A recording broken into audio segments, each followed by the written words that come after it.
don't turn the light out, let it burn brighter.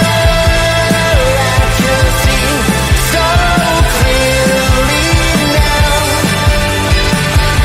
For every fear that's fading, another heart is waiting. It takes a man to hold things down.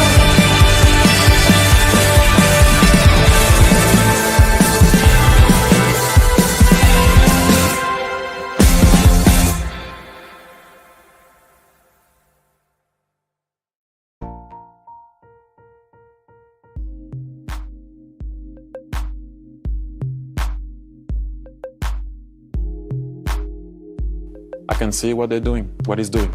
I can see it, I feel it. He's cooking.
Yo, welcome back. Oh, To another keep the stream. keep the sirens going. Oh, keep the sirens going.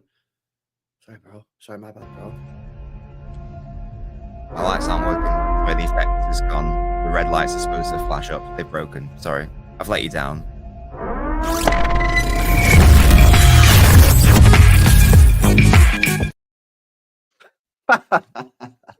Yes, people. Welcome back to another stream. We have some breaking news. I was actually meant to be going live to speak a little bit about obviously what happened at the weekend, and we will speak about that. But also about Juma Bah, because there's been some news there. However, we've had to change tack here, guys, because Vitor Reis has now officially signed for Manchester City from Palmeiras on a 4.5-year contract, so the same contract length as Abdelkader Huzanov, who obviously got announced yesterday. And City have now made our second signing of the January transfer window, with Marmoush expected either tonight, tomorrow morning, or Thursday. But yeah, man, listen, City are making moves in the transfer market. This is exactly what we needed. We need players to come in. Obviously, we spoke a little bit about it last night with me and Hugh about the risk of buying young players, but we've got the players through the door. We've got the bodies in, and hopefully that can help us now kick on, man. But Yeah, I'm going to get some of the quotes up, but yeah, just your reaction quickly, bro, to Vitor Reis announced. You got a video coming up soon, I think, have you? Yes, soon is an interesting word. I need to get the Marmouche one done first. But, they are coming. I promise. I am working on them. They just take a long time to do because I want to get them right. Yeah. But yes, exciting that it's announced. He is a baby, like he's 19 years old. So he's only played like 18 league games for Palmeiras. So we are going to have to be patient with him. I'd be surprised if we just like shoved into the side immediately, but there is a wonderful footballer in there, 100%, and the future looks bright for him, particularly in a City shirt, 100%. Yeah, no, 100%. Okay, let's have a look at some of the comments that he's made, and then we'll speak about it. Also, some news coming out from Fabrizio Romano. Vitor Reis has said this: "I'm excited to join City, one of the biggest clubs in the world. Everyone has seen amazing achievements in recent seasons, and I want to make my mark as we seek to win more trophies. Working with Pep Guardiola is something every young player wants to do, and I know I can help. He can help me to become develop into the best I can be. City also have a lot of experience working with Brazilians and joining the likes of Edison, Savinho. Wouldn't have been sick if he said Elano and Giovanni. But like, yo, this guy knows his shit, man. You know what I mean? By the way, this is the most expensive Brazilian defender ever to come out of Brazil.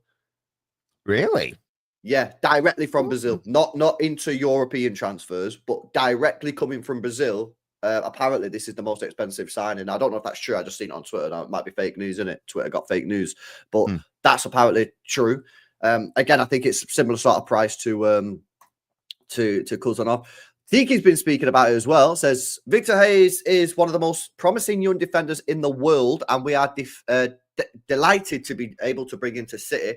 In his short time in senior football in Brazil, he's shown he's got the ability to go very far in the game, and we know working with Pep Guardiola and coaches will help get the best out of him. He's excellent on the ball, outstanding in the air. He has all the attributes needed to be one of the best. Vitor is very young, but his quality is so high. We believe he can help us now, and for a long time in the future. I think that's kind of interesting there how he said help us now, because of course we do need help right now because we've got no players, bro.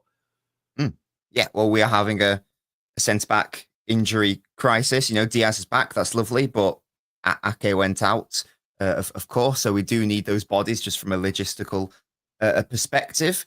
And again, I feel like I've said it many times, but I've discussed it before, how we might as well use now until the end of May to integrate new signings, use it as a transitional season from a league perspective. Obviously still aim to get Champions League football, but practically we know the titles are done, so why not try to use the time to incorporate the younger signings and get them going rather than wait until August and then have to throw them in at the deep end. And I would suspect that he is the long-term replacement to John Stones, probably. Well, this is what this guy's saying. Shadrach saying, what about Stones? I think that Stones is probably done, to be honest with you. That's sad, but you can't be injured all the time. And we've brought in 2 centre-backs now. We've got another one for the future. His contract is up in 2026, isn't it? So there'll be 1 year on it come this summer. So unless unless anyone thinks we're going to extend him, the choices are either let him leave on a free or actually try to sell him and move him on and get something back for him. You can't really be relying on a player as brilliant as Stones is. You can't be relying on someone who's always out, like half the season or however long it is this time round. And Reis has got a similar-ish skill set in a way to Stones. Obviously not quite the exact same player, but it wouldn't surprise me if he was going to be molded into that sort of Stones replacement. Yeah, it is sad about those players, but like we spoke about this so many times, guys. Like we can't just keep players forever, man.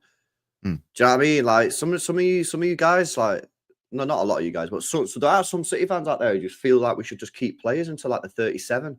Like, bro, that's not a thing.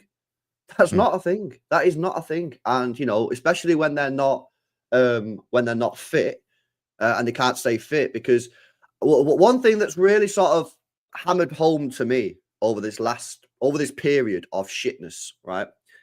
Although I think we can stop saying period of shitness because it appears that we might be turning a corner, but we'll speak about that in a bit. In the period of the bad form that we went through, right? is like how unfair it is on the other players. Yes. Like that's something that I didn't really realize until maybe, I don't know, maybe like 5 or 6 weeks ago. And I started to look at like a Kanji making mistakes. I started to look at like Gavadio making mistakes. I'm thinking, this is because they're fucking knackered. And they're not fit. They're probably injured. And they've got to play because other players can't stay fit.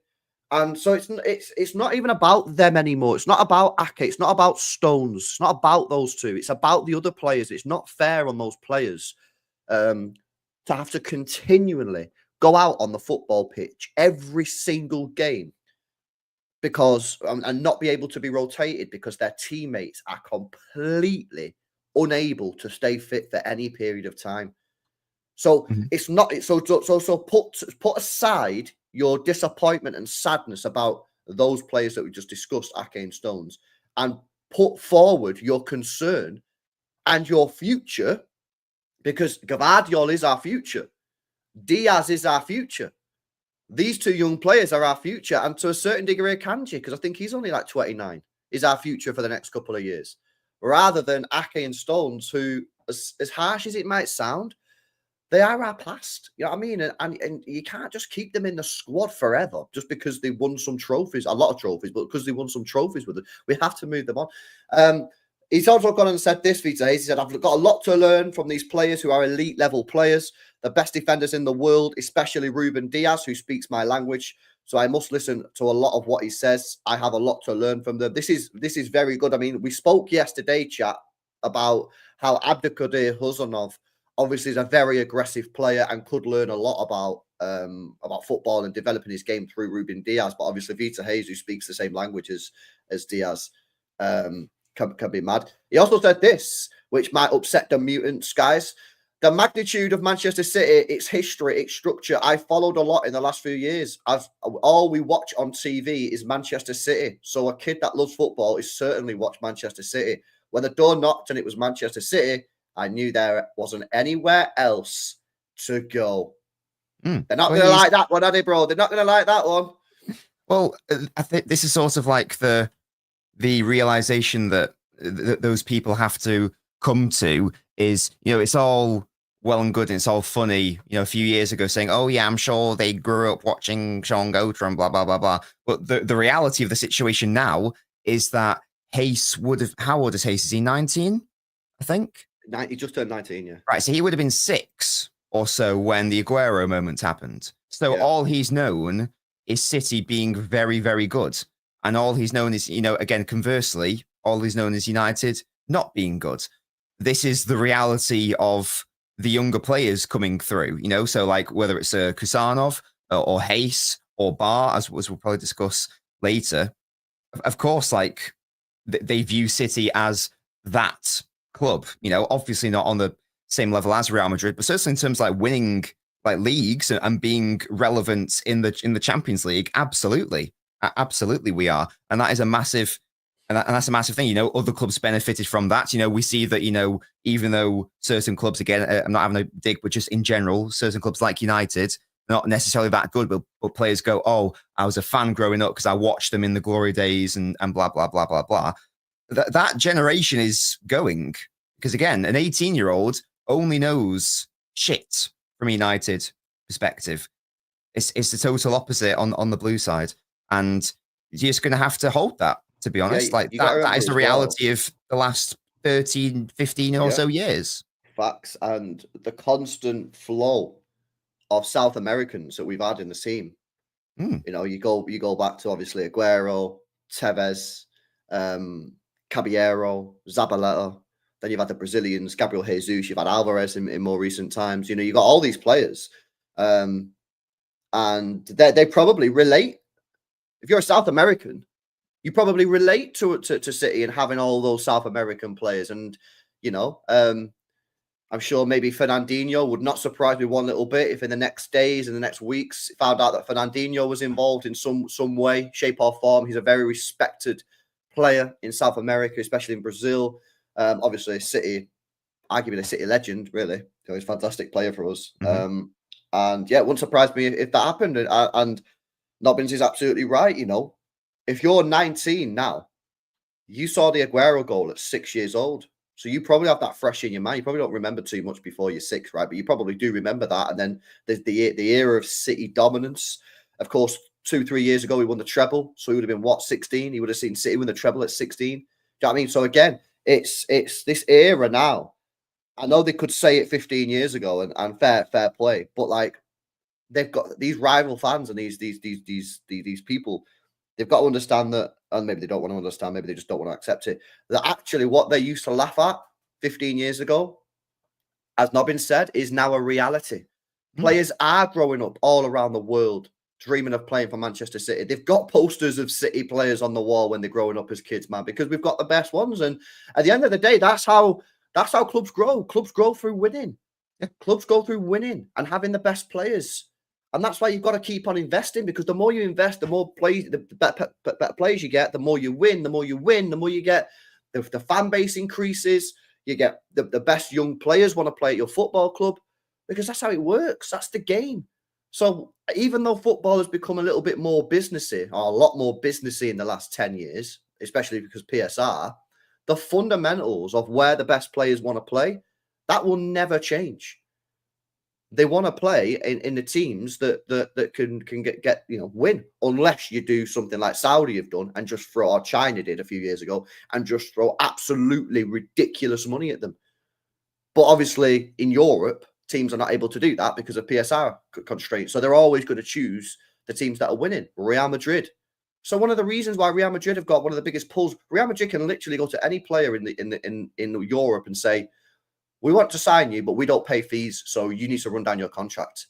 Well, this is the pull that they have. Why? Because I'm not comparing Manchester City to Real Madrid, by the way, yeah, because obviously they're fucking on a different scale of galacticalness as a club. But they can literally go to clubs and say, they can go to Mbappe and say, run down your contract. We don't want to pay for you. We want you on a free. They're going to Trent Alexander-Arnold, a Scouser who's decided to run down his contract and leave Liverpool on a free. Only Real Madrid can do that. Now, City are in a similar category when it comes to player acquisitions. We're nowhere near the Real Madrid, I accept that, but the City can do this. City can pick the best players. The best players want to come to City, man. So I think it's mint. Something else that I think is quite interesting. There's 2 points that I want to ask you about. First point is, what do you think that, I don't know if we spoke about this before, but I want to speak about it again because City have mentioned it in their online piece today.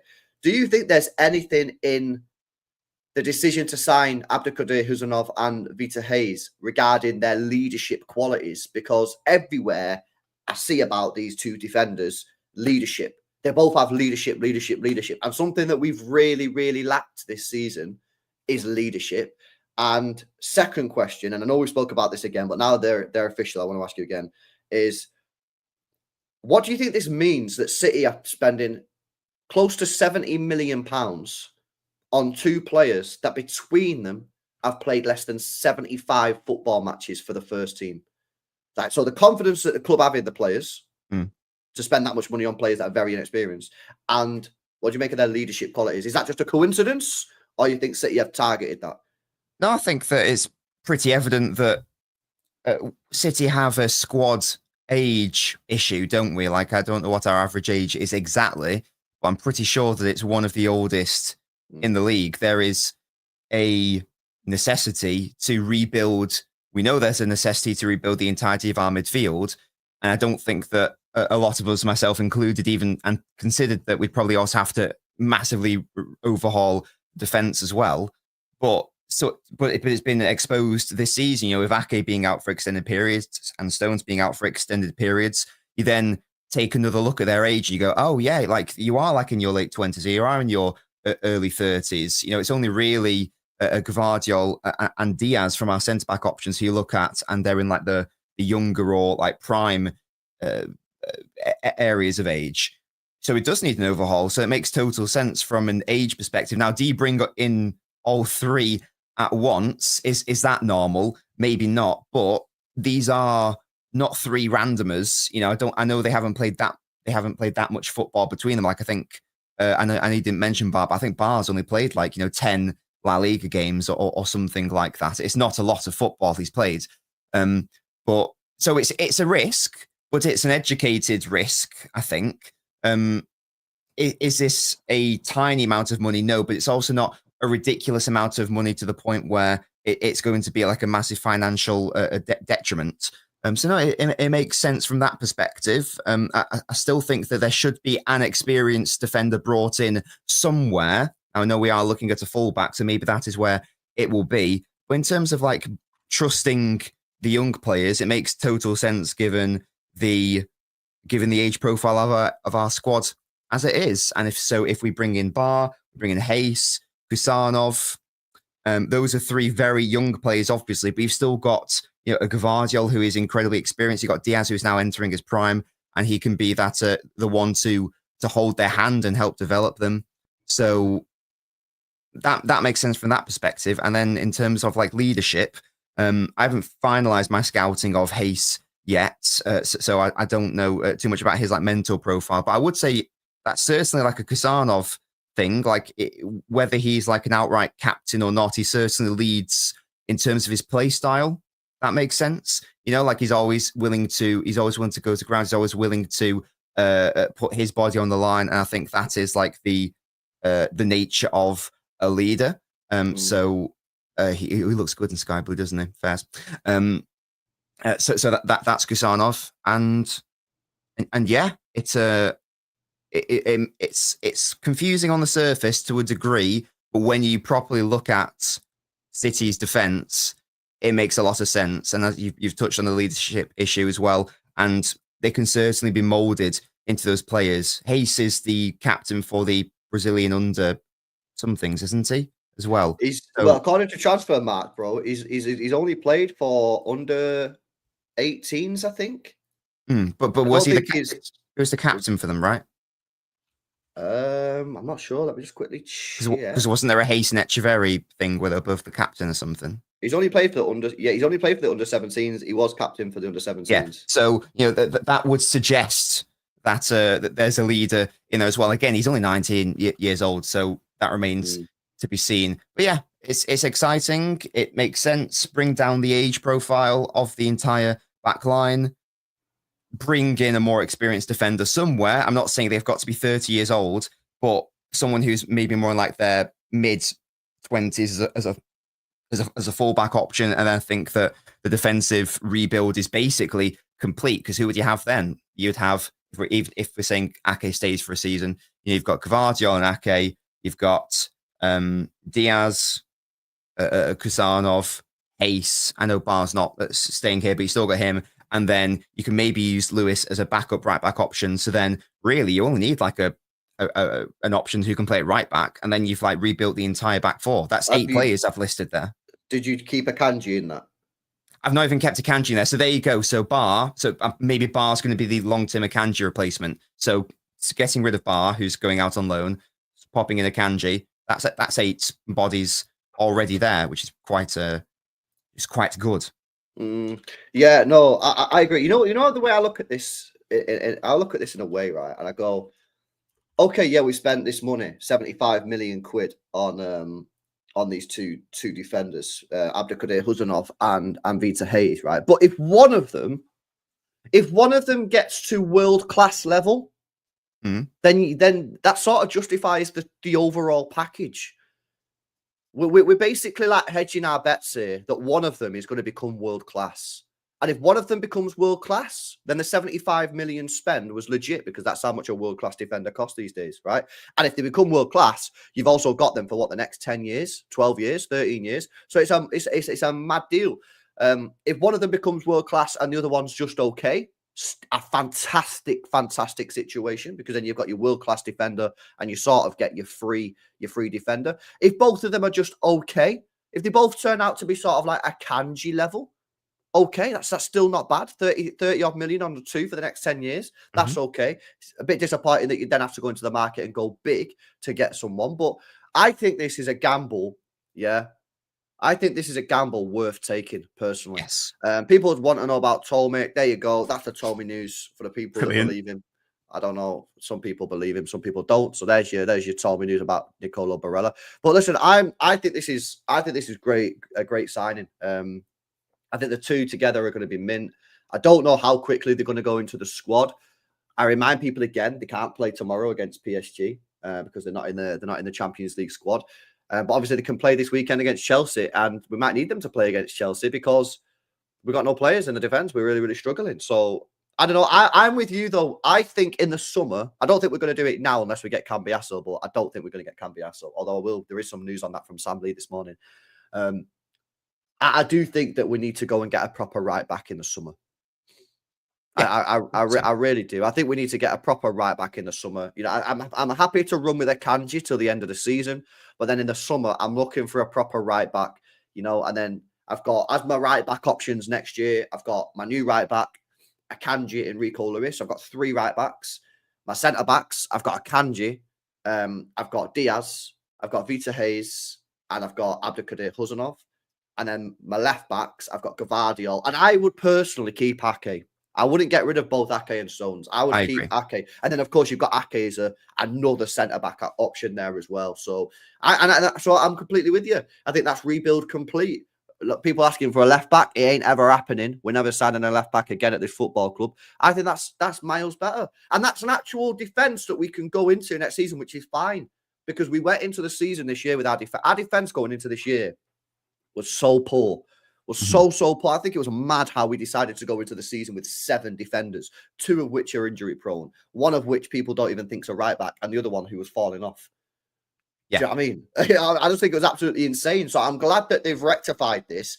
And one more player in the summer, right back, and that rebuild is fully complete. Mint.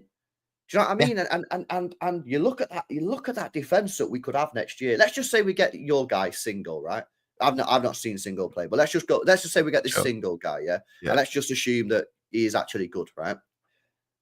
Compare that defense, the squad of defenders, to the squad of defenders this year. It's night and day. It's absolutely night and day. We get 1 or 2 injuries in this current squad of defenders, and we are screwed, mate. Yeah, screwed. Yeah.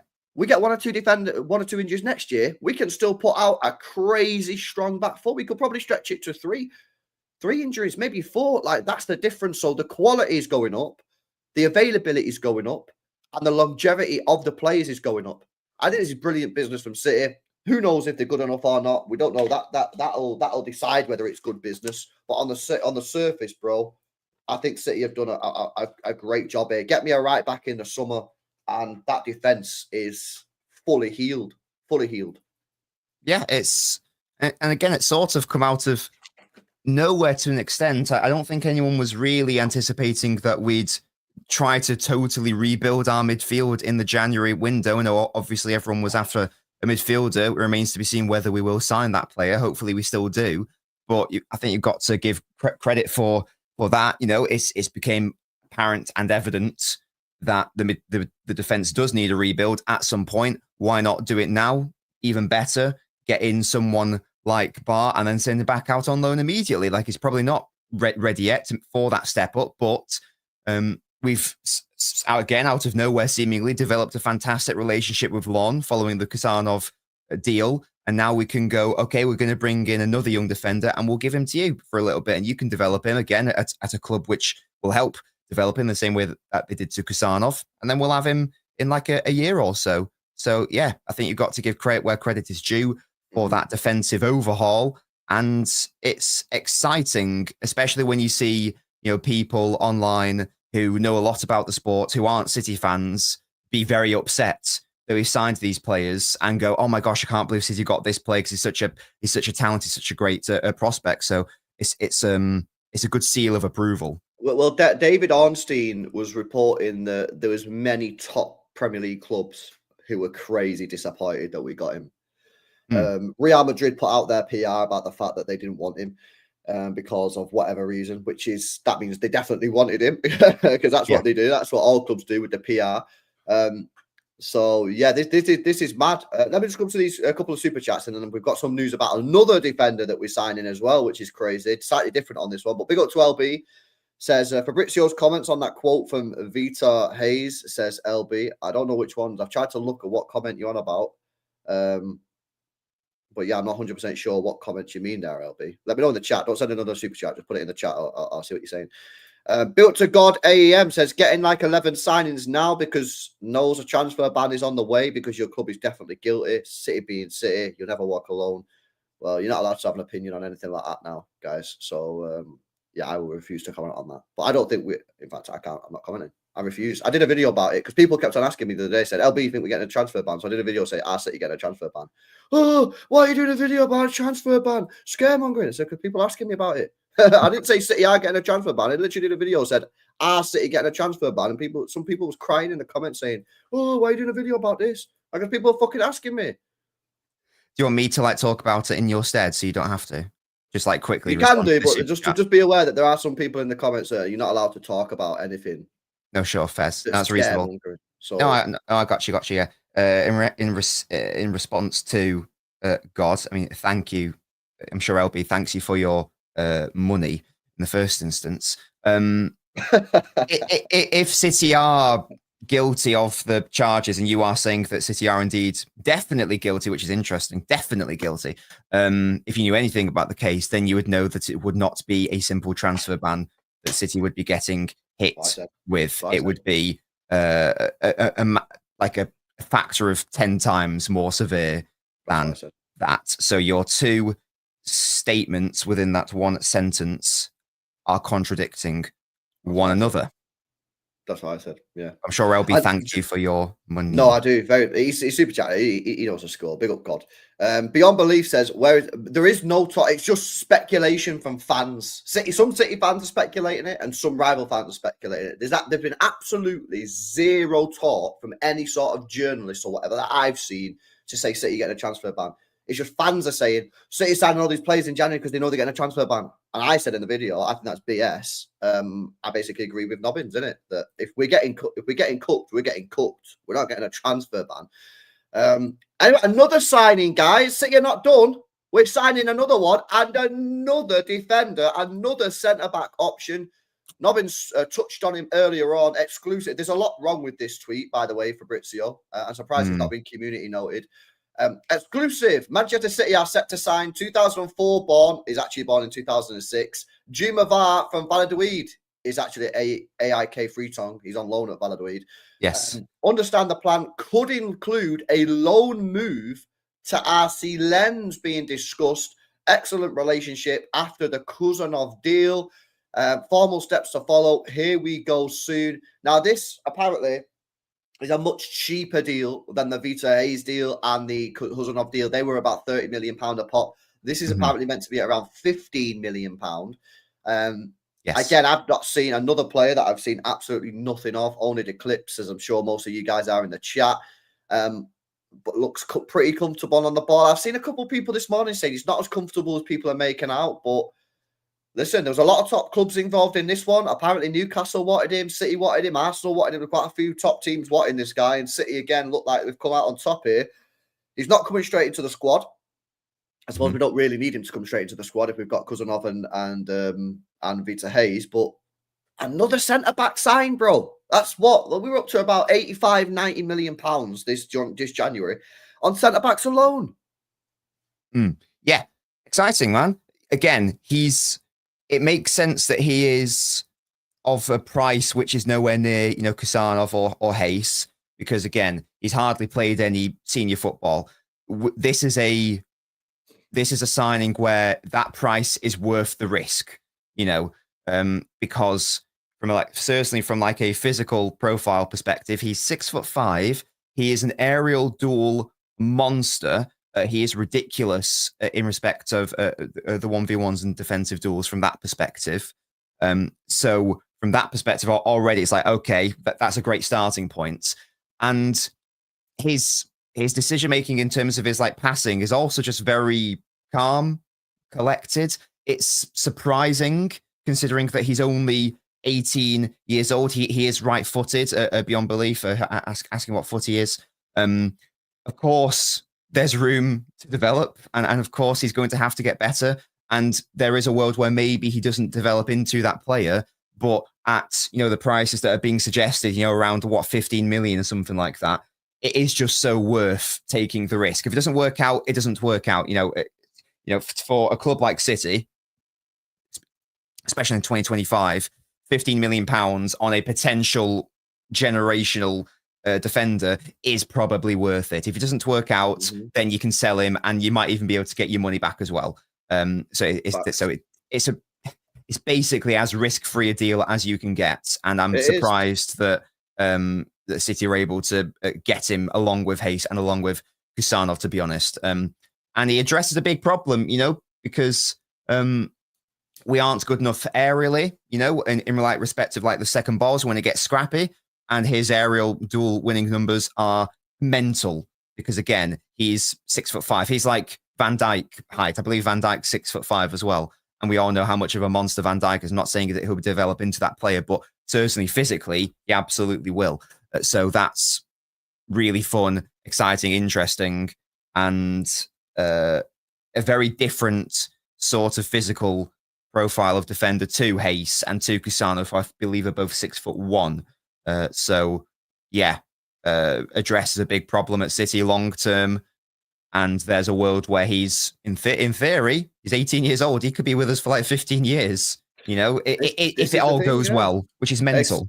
Exactly. And I always say this about the South American market. When you pick up a player from the South American market, and we found this with Kaique, and we found the opposite with Alvarez, it's sort of like a bit hit and miss. Yeah, you're getting them so young, guys. Like, just because you get them young doesn't mean they're going to turn out to be world class. That's not how football works. Sometimes they just don't develop in the way that you're going to think they're going to do. But we've got now 3 highly, highly promising centre-backs at our football club in Kusanov, Hayes, and Juma Bah.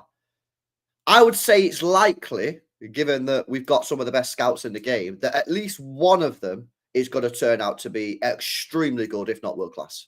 And if that happens, you've made your money because you spent 80 million quid and one world-class centre-back's worth 80 million quid. And then you sell the other one. Say Vitor Reis is the only one that becomes world-class and the other 2 are average, right? You probably sell the other 2 for 20, 30 million anyway. So you get 60 million back and then you've got a world-class defender. It's the way that they've done this, I think, is very smart. It works football-wise and it works business-wise, because of obviously what Nobbins explained about selling the players. And you probably will make a profit as well because you spent them for so cheap. By the way, both Abdelkader Huzanov and Vitor Reis are in training. I've seen a couple of people there in the chat speak about it. They are both in Manchester City training today. Nice. They can't play tomorrow. They are actually both in training. So, yeah, that's brilliant news. Marmouche, we expect to get announced. I reckon it gets announced tonight. Tomorrow morning, otherwise I think it'll be Thursday. I don't think they're going to announce it too close to the PSG game tomorrow. So yeah, I hope that he gets announced tonight, and that would be another amazing signing. The midfield signing, we still don't know what's going on there. Yeah. Is it going to be Luiz on loan? Are City trying to get another player? Is it Edison from Atalanta? Are they trying to get Barella? Are they trying to get fucking Baleba? We don't know. The rumours on this are they trying to get Cambiasso? In fact, let's quickly speak about that, because this morning, Sam Lee apparently said that he's confirmed that Manchester City have indeed held talks with Juventus over Cambiasso. Ooh. Let me find the tweet. But I just believe, bro, that this is going to be a summertime deal. I think this is going to be a summertime deal. Yeah, that's very generic, isn't it? Have held talks. Everything about Cambiasso, bro, it stinks to me like a summertime deal. It just stinks to me like a summertime deal. Like if we go back to like early days, right? Where's the early stuff about Cambiasso, right? Let's have a look. Let's see. So there you go. Like Mario Morato was doing it. He was basically saying that City are interested, but there's been no contact between the two clubs. Where was the thing that said, there was a tweet that something like that said City were basically going to discuss with Juventus about whether or not it should be. And then this one as well. Man City sources are telling BBC Sport that talks with Juventus over Andrea Cambiasso are not as advanced as some reports in Italy are suggesting today. And there is no guy. And that comes from City. That comes directly from City, that one, because it's funny, right? Because I tweeted, right? I think I was partly involved in this, right? Because I tweeted, but I said, it's been 44 minutes and Mike Maine's still not tweeted to shit on the Cambiasso deal. And then, because normally it's him Normally it's him or Sam Lee are normally the two people, yeah, that like put out the news that this is fake news, right? And Mike Manning works for BBC, and it wasn't him that tweeted it. This got tweeted. I was like, yo, I reckon they've seen it, man. So yeah, I think this is going to happen. I just think it's going to be a summertime deal, unless City go out there and spend like 70 million quid. Yeah, and that, look, maybe we are getting a bit greedy because I didn't think that we were going to bring in two centre backs and technically have a third, but it is a bit of a shame to not get a more experienced, fullback in, because I do think that he would be. What's this? No defenders are currently training apart from the two new signings, including Nunes and Lewis. Right. Okay.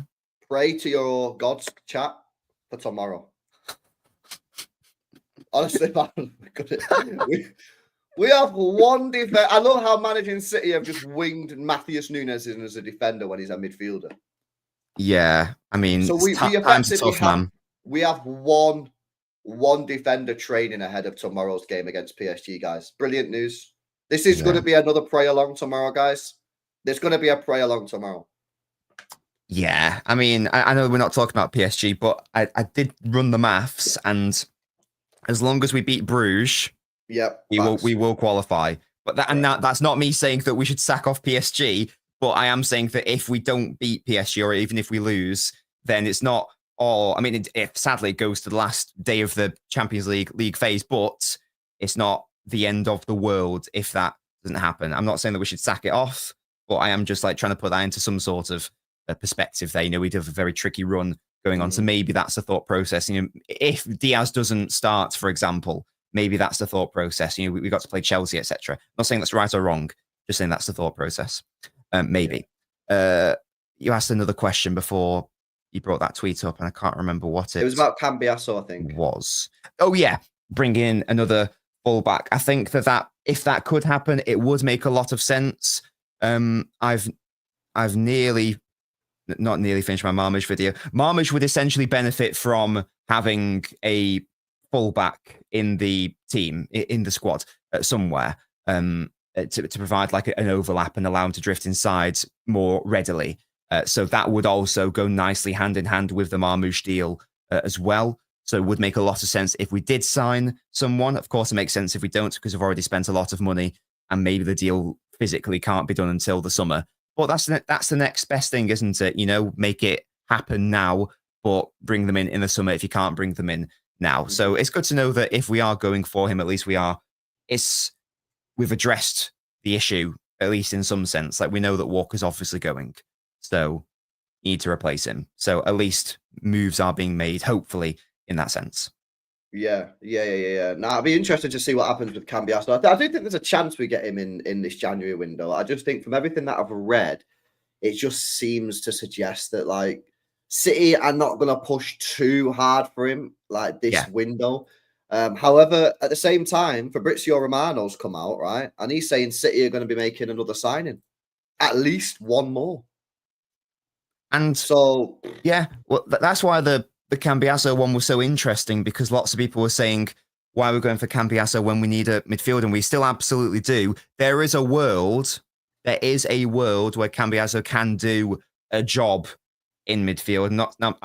That's not what I want to have happen, but I'm just, again, trying to think about it from their perspective. If you're bringing in a fullback who can do a job in midfield, and then maybe the idea is that you get the main target in the summer, that might make a lot of sense. If it's only a one transfer situation, I'm just thinking that because there's still not really been a proper midfield name put out there. So either we are keeping things absolutely under wraps and nothing is something is happening, but we don't know anything, or the club have said, right, all the options we want, let's say just names, let's say for argument's sake, we want Baleba. Yeah. It can't happen in Jan. So therefore, we're going to bring him in summer, but we obviously don't want to be left with nothing in Jan.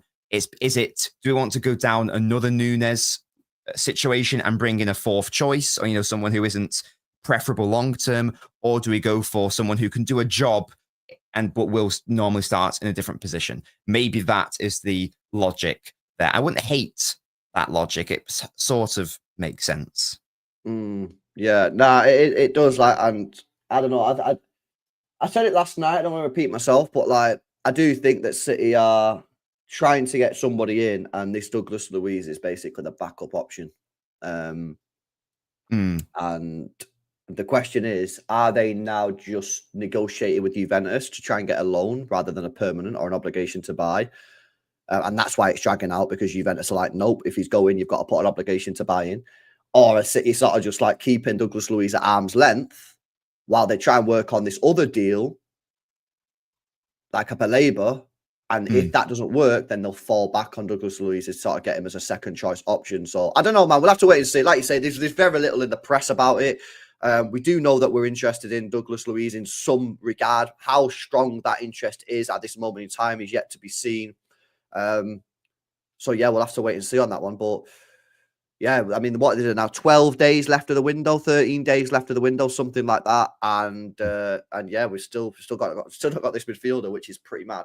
I do want to ask you a question about. In fact, let me do the super chat first. Big up to you guys, man. Make sure you guys are smashing up the likes, by the way, if you've not done so already. If you're watching on Twitter, make sure you drop us a follow, drop Nobbins a follow. We are live on YouTube every Tuesday at 11 a.m. We will be redirecting as well after this to Nobbins' stream.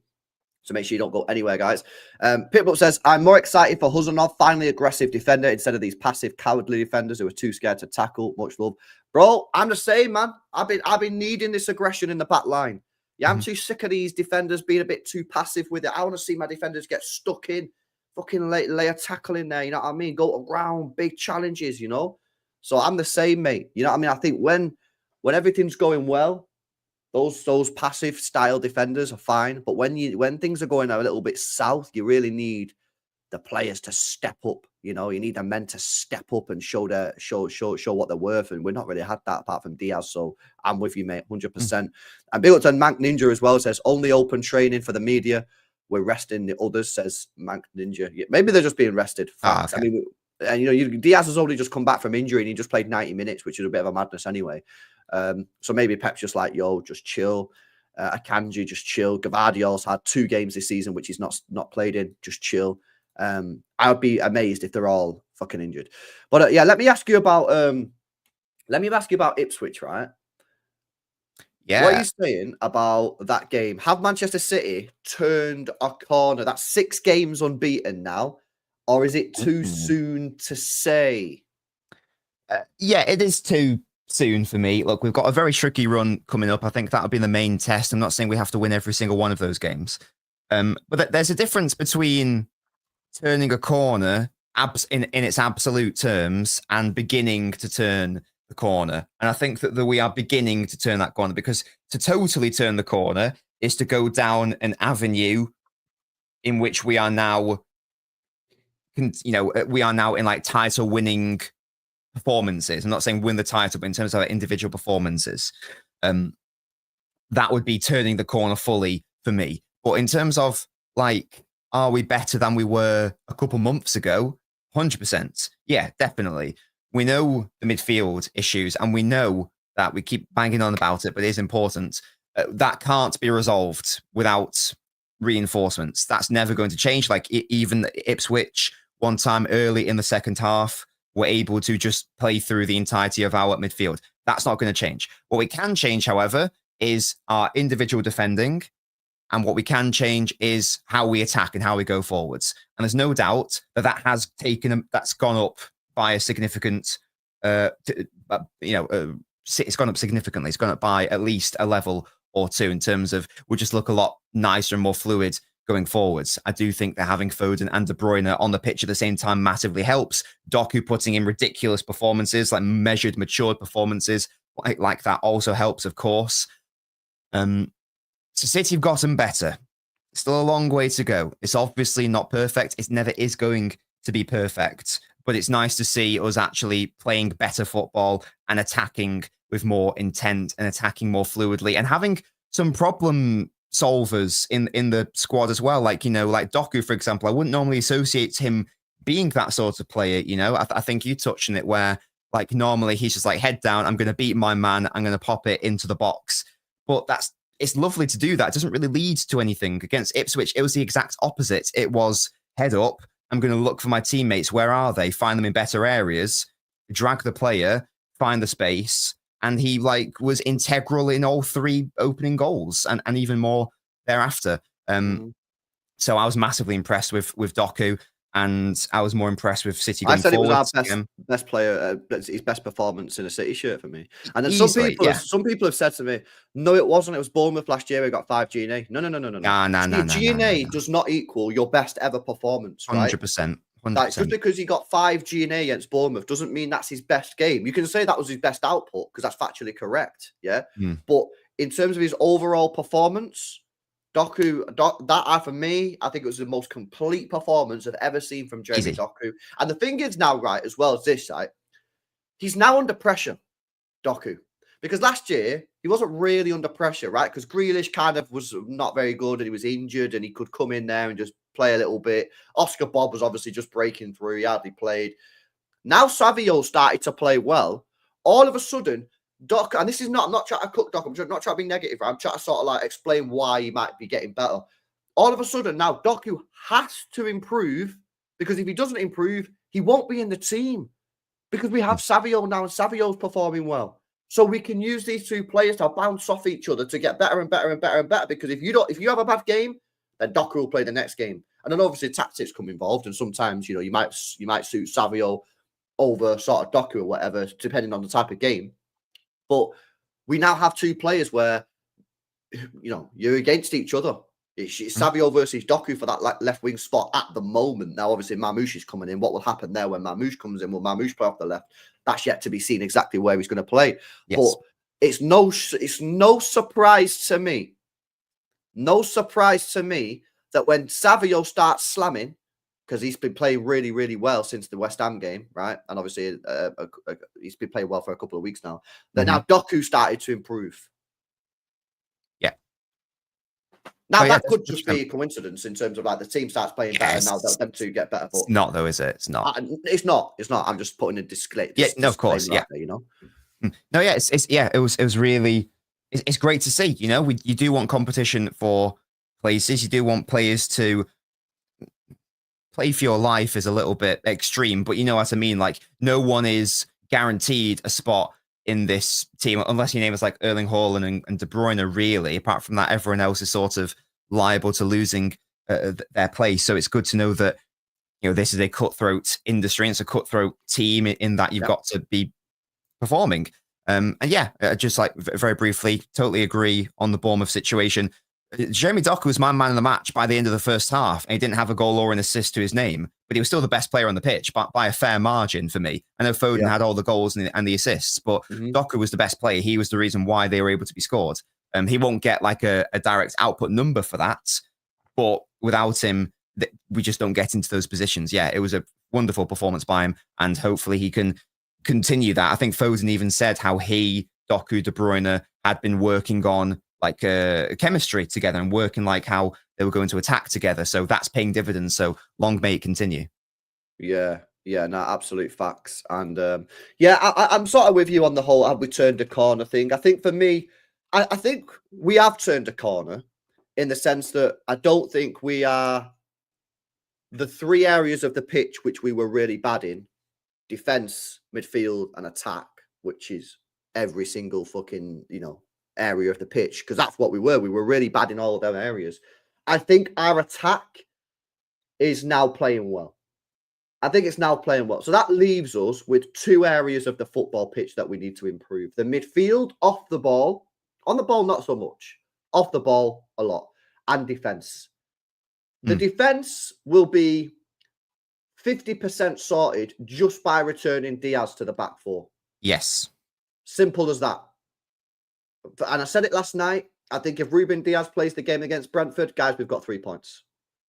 We've got 3 points if Ruben Diaz played the game against Brentford. I agree. Yeah? So just simply by putting Diaz back into the back 4, that becomes a really bad defense, because it is a bad defense, to a decent defense, right? That's good enough to get. Because remember as well, you guys, we're not looking for amazing. We're not looking for brilliant, because the title's gone. We're just looking for decent to get us in the top 4, right? We're just looking for competent defense to get us in the top 4. Simply by returning Diaz to the back 4, yeah, that'll make a huge difference.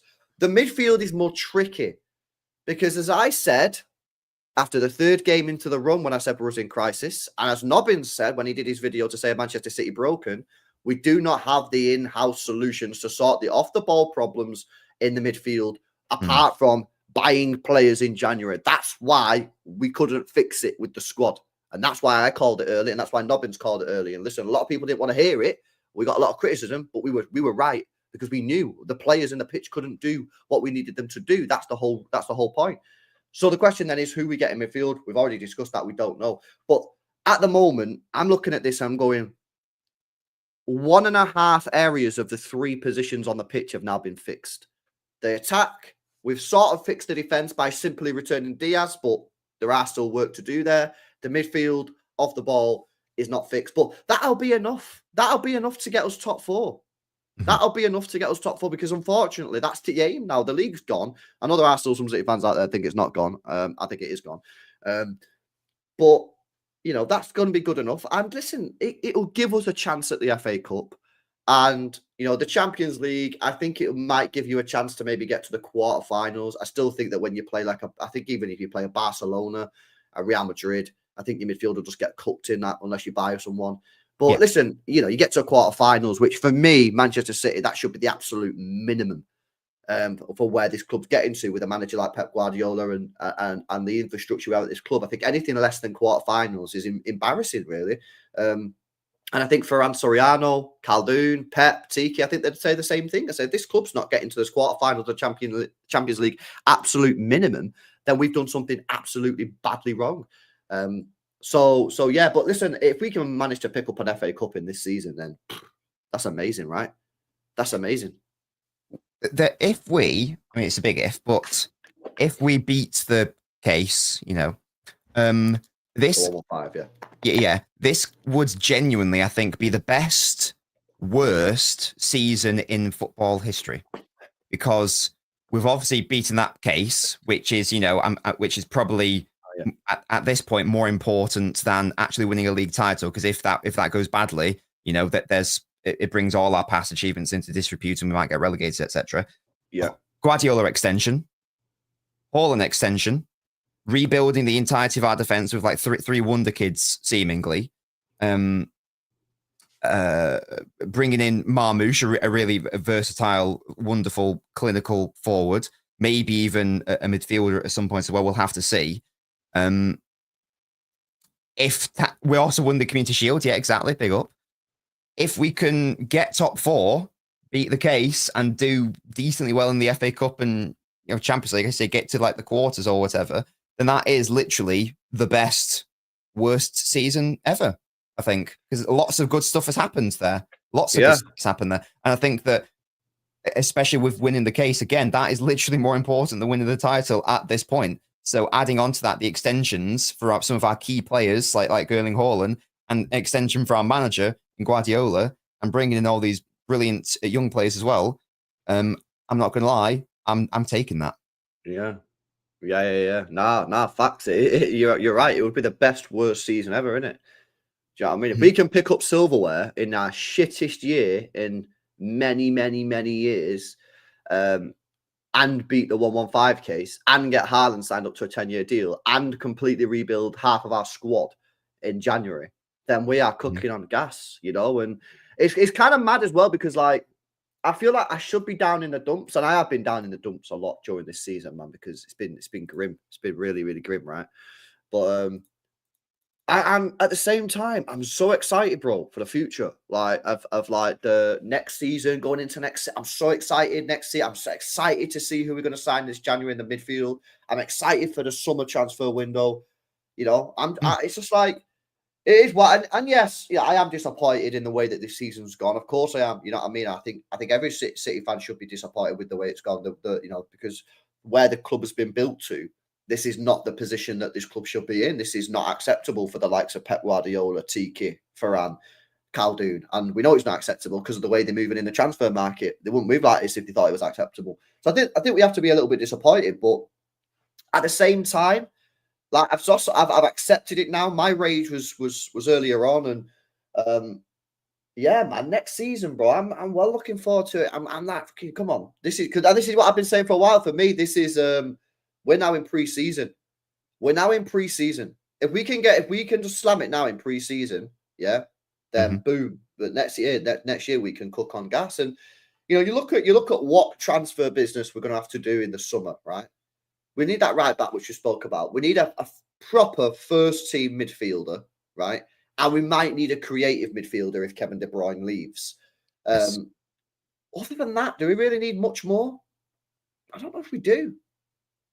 I guess. So did you mention keepers? I've not mentioned keepers yet because obviously we don't know what's going on with the goalkeeper. We're obviously probably going to need a goalkeeper as well. Facts. Yeah, instinctively it feels like Ederson's going to leave, in which case, yeah, we definitely will, and then we might even need a backup depending on what the Ortega situation is. But yeah, keeper situation that's up in the air. Certainly, at least one fullback. Certainly, a proper, true Gundogan replacement to be that 6'8" player, and I'd say again, it depends on what's happening with Nunes, Kovacic. Like Gundogan is going based on his contract. We might need another central midfielder there as well, just from like a bodies perspective. And again, depending on what is happening with De Bruyne as well. But we kept saying how, look, the rebuild has got to start in Jan.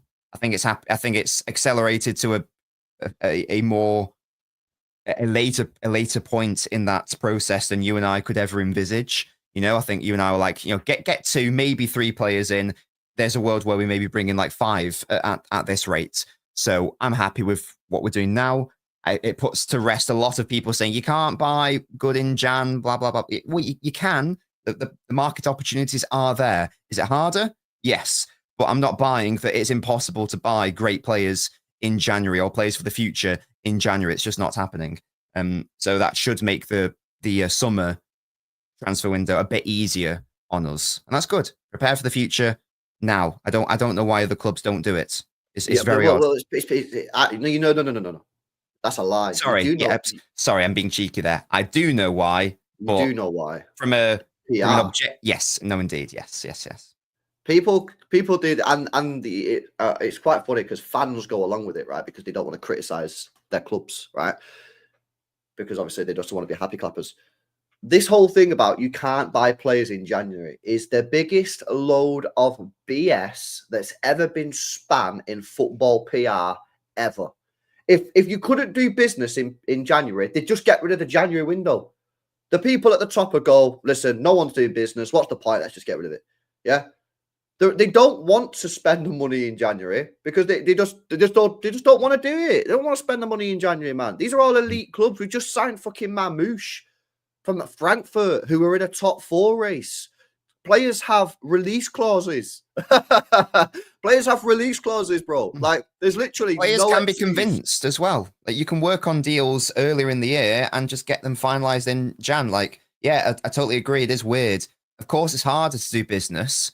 It's not impossible. Like, we brought in Laporte in Jan. We brought in Dzeko in Jan. I know the deal was already halfway there, but Liverpool brought in Van Dijk in Jan. Yeah, it's so false to suggest that we'll have to only settle for a loan, and I don't know. That's not good enough. That's not good. That wouldn't have been good enough for me. And I'm not saying it's not harder. It definitely is harder, but it's possible. Of course. It's possible, and some teams don't even try. And listen, if you're trying to get Bruno Guimaraes out of Newcastle in January, well, that's a tricky deal, right? That's probably is impossible. But you're telling me you can't go and get other players? That's just absolute BS. If you're Arsenal, Arsenal, big club, who've got a lot of money. You tell me they can't go spend money. You tell me that Liverpool can't go spend money. These clubs should have pull. These clubs are big clubs. You can't tell me go and get some players to spend. Nah, it's BS, man. And yeah, it's quite funny how I see this narrative spin all the time. Like, we can't get the players in January. It's like, well, if that was the case, then they might as well just get rid of the January transfer window, innit? That's the fact. Just quickly before we wrap up, Kyle Walker apparently has landed in Milan. So apparently it's a loan deal, which I thought was weird. I mean, I seen the other day. So I think City Extra or City Report tweeted that he was in talks to terminate his contract with Manchester City. But apparently that's now not happened. He's not terminated his contract. He's just being loaned, which is weird. But yeah, it looks like he's gone. Apparently he landed there. Was that last night? I saw that was this morning. I can't remember. But he's now in Milan doing his medical. So he's gone. People asking about Grealish. I don't think Grealish is going to leave in January. I think that's going to be a No. summertime deal. I don't think we can really afford for him to leave in January. We need players. So yeah, I think that's more of a summertime deal. And I don't really see anybody else leaving in January. I don't see anybody else leaving in January. No, it won't happen. Won't happen. Yeah. We've got a small squad as is. We can't really afford to lose too many people, even if they are not the best. Yeah, loan with an obligation or an option. Yeah, maybe. He clearly just wanted out, didn't he? He just clearly wanted out, like he had enough. So that's fair enough. Big up to Jay, says we paid 10, 15 million over for all these players. Well, I don't know if we did, man, because Juma Bah, we've only paid 15 million, so that would be a free transfer. But Abdelkader Huzanov, 30 million. Even if we did, like we got like 20 to 30 million more than we should have got for Alvarez, according to lots of people. So, about balance and all that. I also don't really care if we overpaid. Get That the fucking too. players in. Get the players in. It's not my money. We can afford to spend a lot of money, so it's chill. Yeah, exactly. We've made the second highest player trading profit of any club in the world in the last 6 years, apart from Benfica. You know what I mean? So we have the money available. If we want the players, go and buy them. That's simple. Sometimes you've got to overpay. And the reason we've got to overpay is, one, it's January, although that doesn't really matter in the Victor Hayes deal because they're not in the season. So you got January tax in the case of Abdelkader Huzanov, and Man City tax. Mm-hmm. Everybody knows we need players, bro. If I owned a club and Man City knocked at the door, boom, I'd be like, yo, let's go. Mm-hmm. It's time to pay up, mate. Yeah. Easy mode. So, easy mode. Bro, we got our club back, man. Pauper. Yeah. We got our club back. They're paying the money, mate. They're paying the money. All right then, man. Big up to you guys in the chat. Make sure you have smashed the likes up as well. Nobbins is going live on his channel. What are you speaking about, Bray? We'll go into a little bit more detail about Juma Bah. I think that we'll continue the discussion on signings. We'll also, I think, look forward to the PSG match. Who do we think should realistically be starting? How might that game go? And that sort of thing. Just a general chit chat as always. Cool. Well, there you go. Well, big up to you guys. Make sure you smash a like. Make sure you guys subscribe to the channel as well if you're new. Go over to Nobbins' channel. Stream will redirect you automatically. Juma Bah talk, PSG talk. I might do a PSG preview later on as well, man. I've not really done too many previews recently, but I might do a PSG preview, man, because I've seen a couple of you guys, LB in the chat. Yeah, I got to call you out again, mate. That super chat that you said yesterday was bad. This guy said we should rotate for PSG, bro. What, and just like sack it off? Yeah. Crazy. Never sack anything off. I think that's a crazy L, man. You know what I mean? So, yeah, there you go. All right, boys. Peace out. I'll see you in the next one. Go over to Nobbins' channel, man. LB Raid. Let's go.